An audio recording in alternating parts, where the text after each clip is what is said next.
He's actually like, let's go, dude. I'm a Rocky, bro. Oh, yeah.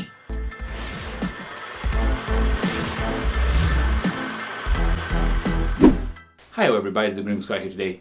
Your movie buddy. Today we'll be checking out the fourth installment of the Nightmare on Elm Street series. This one is Nightmare on Elm Street 4, The Dream Master. And you might be asking what happened to 3. Well, currently 3 is not available on HBO Max. They got all of them, but not 3 for some reason. I don't know. If you're not subscribed to the channel, please feel free.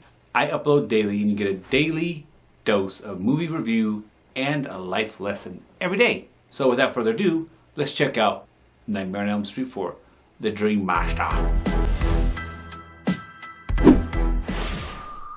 Childhood murder Freddy Krueger returns to haunt and kill yet another group of teenagers in their dreams. Well, okay, and that guy don't put up too much effort here.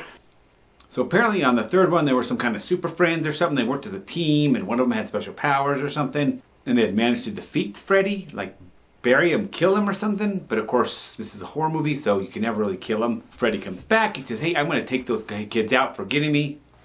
Yeah. So he proceeds to kill those super friends. He kills all of them. One of the girls with power passes her power on to the new generation of kids who also has powers now. And then he proceeds to try to kill them. Kind of weirdo. I don't know. Anyhow, she passes her power on to a new girl named Alice. Now she must deal with Freddy and him killing her friends. She gets powers. So let's see if that works for him in stopping all this shenanigans. And that's the basic setup of this one, guys. I had to work to get the deeper meaning on this one. The only thing I come up with is sleep hygiene. The importance of sleep hygiene. Having routines before you go to bed. You have to get enough sleep. 5 hours of sleep isn't enough. I know you got a lot to do and it's fun and partying and staying up late. And getting up late seems like fun. In some ways it is, but it really does affect you. Here are some things to help you with sleep hygiene. Because I know when I was younger, I was always like, I want to get up early. I'd shame myself all the time. I want to get up early. I want to get up early. And then I'd try to get up and I couldn't get up. And I get so frustrated. Like, what am I doing wrong? I finally figured out the trick to it. There's a couple of things you have to do. First one, big rule.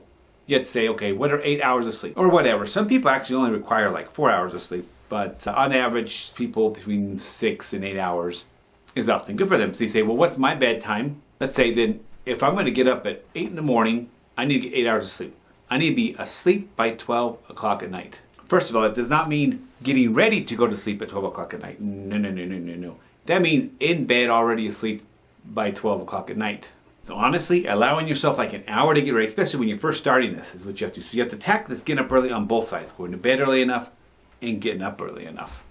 So that I'm going to start getting ready for bed at 11. Then I can go into my room, I can listen to a podcast, whatever. I usually like sleepy time tea myself. So I'll have some sleepy time tea. Your mind starts thinking, oh, this is getting ready for bed mode. I'm going to be able to go to sleep. I can start preparing to do this. Have the lights turned down. Have nice mellow things going on. I do still watch my screen. I still watch my phone or a show or something. But I try to pick a show that's short, and I'll watch one show, and then I'll turn it off, and then I have to have my podcast playing with the sleep timer on. That way I'll go to sleep to it. But the point is, you're slowly powering down your day so it's easier to go to sleep. That's something I do that seems to help me. You should be able to get up earlier at 8 because you went to bed.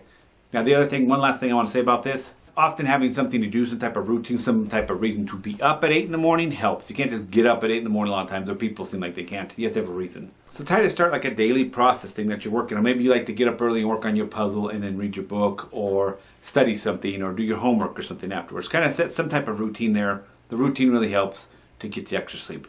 That's what I've learned from this movie. And that's it. My overall opinion of this movie, the bad. Little to no time spent on getting to know the kids. I mean, I didn't even know them. They didn't even spend any time on them before he starts attacking them. But I would like to know a little bit of their background. That wasn't very cool. He had the kids from the last movie that had defeated him. Which, because I didn't have the third movie, let it go, Scott. You don't have it. Get over it. Since I didn't have the third movie, I don't know these kids. But they spend the first hour of this movie killing them off. And I hardly know them. And then there were some new kids. I don't know them. So really, it was like an hour in before you really started getting to the old classic Freddy doing the mind game, battling the dreams that make sense, etc., etc., etc., and you get to know them. I would have really liked to have kind of like a quick thing where he quickly comes to life, he kills them, or you can tell a tragic story that these kids were dead or something happened to them, and Freddy's back. And maybe Alice found whatever that gives her the powers too.